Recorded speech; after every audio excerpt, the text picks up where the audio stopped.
Pamamaril na naganap sa loob ng isang masjid o moske sa Labangan, Zamboanga del Sur, may 2 patay. Dali na balita mula kay RH19, June Dumakitok. RH19, Assalamualaikum, Brother June. Alaikum assalam, Brother Angel.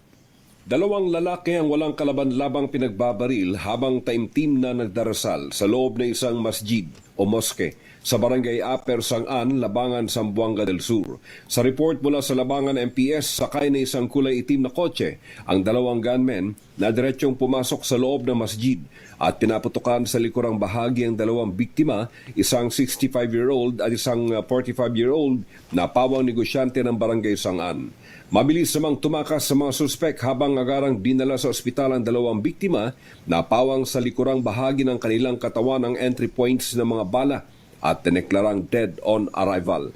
Sa kasalukuyan patuloy na pinaghahanap ang 2 gunmen at nakipag-ugnayan na sa lahat ng barangays at mga karatig lugar ng PNP at inalarma na rin ng mga checkpoints baka sakaling mamataan ang kulay itim na Toyota Vios kung saan sakay ang mga gunmen.